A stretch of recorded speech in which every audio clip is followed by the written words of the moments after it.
Hello, Savannah. Welcome to SavSocial912. This is a podcast and events page geared towards highlighting fun and trending events happening in the downtown Savannah area.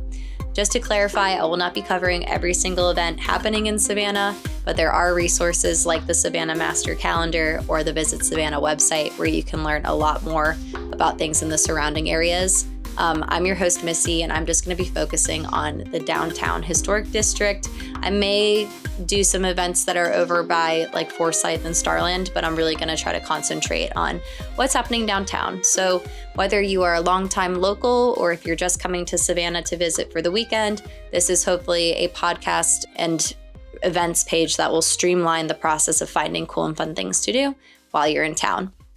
So to kick things off, I think I want to clarify there are a few activities, I guess I should say, that happen downtown every week. So on Mondays, there's bingo at Mood Rights, which starts at 8 p.m., which is always a good time. And the crowd there always just has such a fun, cool vibe. And then on Mondays at 7 downtown at Totally Awesome Bar, they actually have free pool where the staff comes and opens up the pool tables. So you get to play unlimited free pool from 7 to 9 and enjoy some really good drinks. And the staff is always amazing. They also have a silent disco. So you just give the DJ your driver's license and they give you a pair of headphones. So it's kind of a fun vibe when you can be socializing and playing pool, but then you see everybody's listening to like a certain color station. It's definitely a fun experience. I'd recommend whether you're visiting or local. So then another thing I like to do on Tuesdays is Mellow Mushroom does trivia from 7 p.m. to 9 o'clock. And they have a gift card for first, second, and third place.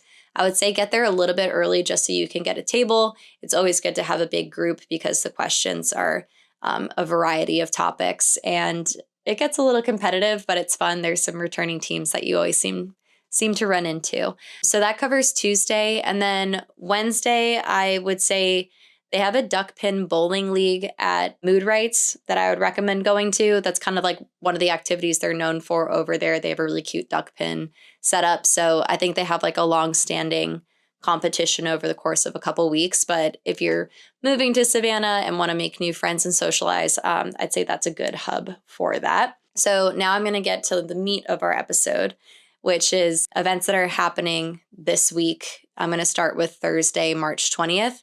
Everybody's still kind of recovering from the St. Patrick's Day festivities. That was like a long 4 days of just straight partying and celebrating. And you would think that Savannah is going to stop, but really St. Patrick's Day is what like kicks off our entire social season. So the first event that I'm going to pitch to you guys is the Mint to Give networking event. It's networking with a purpose. It's hosted by the Mint to Be Mojito Bar. And the proceeds from this event are going to benefit the Employability nonprofit organization. They're dedicated to preparing people with intellectual and developmental disabilities for the workforce. So they do everything from helping them find job prospects, preparing them for the interview, and just helping to make sure that they're set up for success to begin their careers and their lifelong journey in the workforce. So I know I really enjoy socializing and networking, but being able to give back is one of my favorite ways to pass my time. So if you do pop by the Mint to Be benefit, you can actually walk over to Broughton Street, where Sea Love Savannah Candle Bar is going to be hosting their third Thursday Fine Art Show. So this month they're featuring artist Laura Till Barton. She specializes in mostly oil paintings about like botanical and coastal themes. Her work is actually really beautiful. They have a whole gallery where they will put up her artwork for the next month until the next event where they have a new featured artist, but you get to have a meet and greet. There's complimentary drinks, and you can also make a candle. They have over 100 scents.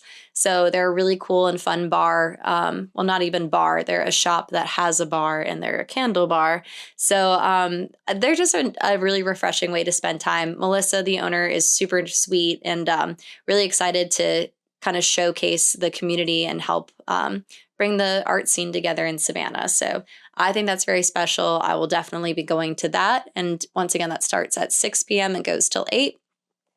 Then if you're hungry after that event, the Emporium is actually doing a wine dinner series. So they're going to have like a select menu, and then they're going to curate wine and be pairing it with the meals. So this is going to be happening every third Thursday for the next 2 months, I believe. And the prices are going to vary just based on the wine selection. But if you're looking for like a place to grab a bite with your friends, or if you have like, if you're going on a date night and looking for kind of a romantic atmosphere, I definitely would recommend the Emporium. And that's going to be in the Perry Lane Hotel. So moving on to Friday, we kind of have an early event happening at 10 a.m. in Chippewa Square. The Ghost Scouts are actually going to be having a ribbon cutting, and they are the newest tour guide group in town. So they're specifically geared towards family-friendly tourism in Savannah. So they're going to have ghost tours. They also have like activities and riddles and just like a family-friendly version of the history of Savannah, and they'll take you all the way from downtown through all the spooky squares into the river. So I just think if you're in town visiting and you brought your kids and family and want to kind of learn about the history and story behind Savannah, this is going to be a brand spanking new way to get around town and keep your kids entertained. So Friday evening, there's actually a More to Laugh About comedy show that's benefiting the Bright Side Foundation. So from 6:30 to 7:30, they're just doing a comedy stand-up show at the Front Porch Improv Studio, which is at 210 West Victory Drive. And the doors are going to open at 5:45, but 100% of the ticket proceeds go to support the Bright Side family advocacy. So tickets are $25. Once again, if it's been a long week and you need a laugh, I would go there because it's for a good cause. And then if you enjoyed that show and still want to go out, if you pop down to Plant Riverside, the JW Marriott has an event space called the District Live, and the band Tropodelic is going to be playing at 8 p.m. I think the tickets are around $25. You can find them on Ticketmaster, but they are a fun, funky, good time. So if you want to, have some drinks and dance with your friends, it's kind of a cool place. The show is kind of early, so you'll be able to catch the downtown happenings over on Congress Street and River Street after. So if you're just kind of looking for a fun pregame, I definitely recommend that. So moving on to Saturday, March 22nd, this was one I was really surprised to see, but Rascal Flatts is playing his Life as a Highway tour at the End Market Arena. So if you are a country music fan, I think you're going to want to get tickets to this.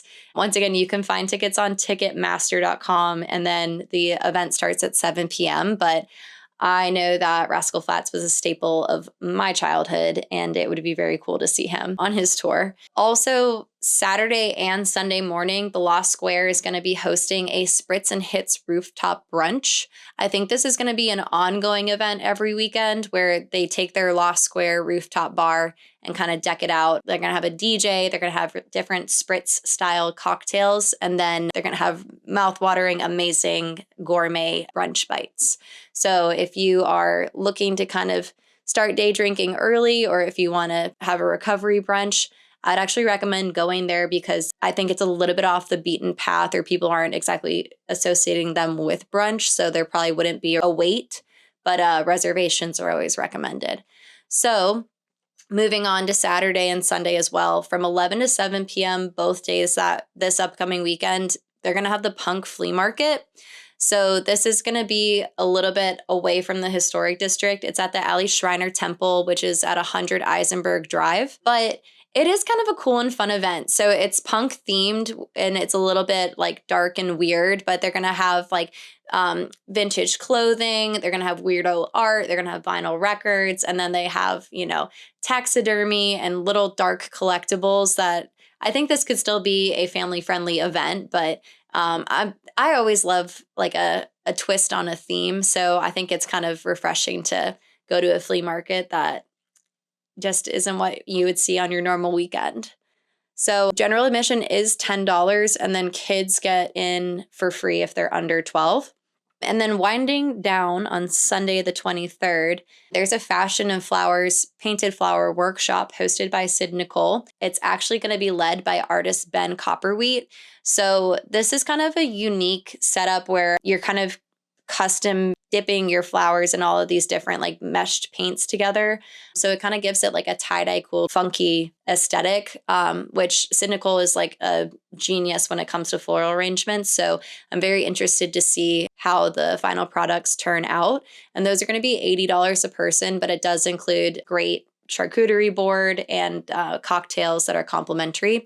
So I would definitely recommend checking that out, especially if you're done with brunch and you and your friends are looking for like a low-key activity to do. And even if you don't come to her event, I would say her shop is one of the highlights of Eastern Wharf right now. She always has really beautiful clothing and fun home decor. That's definitely worth stopping by, especially if you're kind of touring that new up-and-coming area. We all love Eastern Wharf. And I would actually pop over to the Thompson after. The Rooftop Bar Julian is super pretty. They have amazing cocktails where you can kind of sit and watch the sunset over the river. And it's definitely, if you're visiting Savannah, it's definitely a site I would recommend seeing. So that would kind of conclude my recommendations for this upcoming week and weekend. Don't be fooled, guys. I think kicking into April, there's going to be a lot of fundraiser events, a lot of foodie events, and markets that are coming into town and popping up. So keep an eye out for next week's episode because I'm going to roll into the beginning of April. And then I'm also going to be joined by John Bonus, who is in charge of Live Nation at the JW District Live event venue. And he's going to be walking me through all of the concerts that are coming into town for spring and summer of 2025. So if you're into the music scene in Savannah, you're going to want to catch that. So join me next week. And if you have any events that you're interested in or that you're finding out about and you want to share them with me, feel free to send me a DM or tag me in Savannah Social so that we can tee it up on the roster for next week. And if you're running an event and would like to come on as a guest, feel free to reach out to me too. This is a community-driven podcast and a platform for all. So I'm really excited to continue to share these events with you guys. And I hope you have a fabulous week. Stay social, Savannah.